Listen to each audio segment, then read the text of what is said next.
पश्चिम बंगाल की राजनीति में एक ऐसा राजनीतिक भूकंप आया है जिसने पूरे देश का ध्यान अपनी ओर खींच लिया है। ममता बनर्जी की तृणमूल कांग्रेस यानी टीएमसी में बड़ी बगावत की खबर सामने आई है।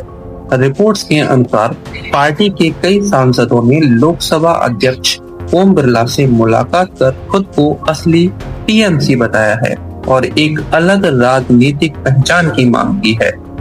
बताया जा रहा है कि इन बागी सांसदों में सायोनी घोष समेत कई बड़े नाम शामिल हैं।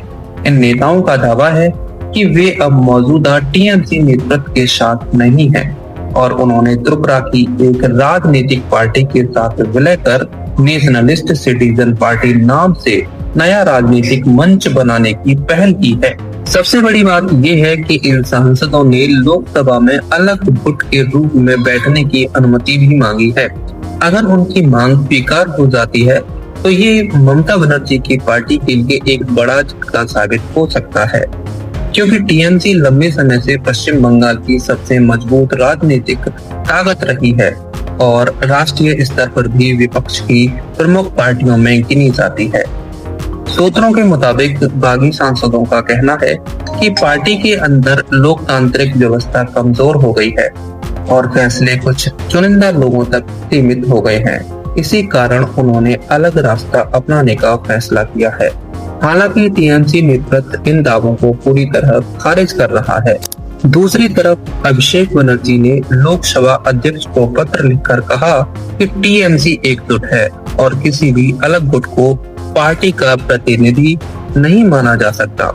उन्होंने मांग की है कि किसी भी बागी समूह को टीएमसी के नाम या पहचान से मान्यता न दी जाए। अब सवाल ये है कि क्या ये बगावत वास्तव में टीएमसी को तोड़ सकती है? राजनीतिक विशेषज्ञों का मानना है कि ये मामला केवल पार्टी के अंदर की राजनीति तक सीमित नहीं है। यदि बड़ी संख्या में सांसद बागी गुट के साथ बने रहे तो इसका असर पश्चिम बंगाल की राजनीति के साथ साथ राष्ट्रीय राजनीति पर भी पड़ सकता है। इस पूरे मामले में दल बदल विरोधी कानून यानी एंटी डिफेक्शन लॉ की भी बड़ी भूमिका होगी। यदि बागी सांसद आवश्यक संख्या साबित कर देते हैं तो उन्हें कानूनी सुरक्षा मिल सकती है, लेकिन यदि वे आवश्यक समर्थन नहीं जुटा पाए तो उनकी सदस्यता पर भी खतरा मंडरा सकता है। राजनीतिक गलियारों में ये चर्चा भी तेज हो गई है कि यदि ये नया गुट मजबूत होता है और केंद्र की एनडीए सरकार का समर्थन करता है तो संसद के अंदर राजनीतिक समीकरण बदल सकते हैं। हालांकि अभी तक इस संबंध में कोई अंतिम फैसला नहीं हुआ है। फिलहाल अभी की निगाहें लोकसभा अध्यक्ष के फैसले पर टिकी हुई हैं। क्या बागी सांसद को अलग गुट के रूप में मान्यता मिलेगी? क्या टीएमसी इस संकट से उबर पाएगी और क्या पश्चिम बंगाल की राजनीति एक नए दौर में प्रवेश करने जा रही है?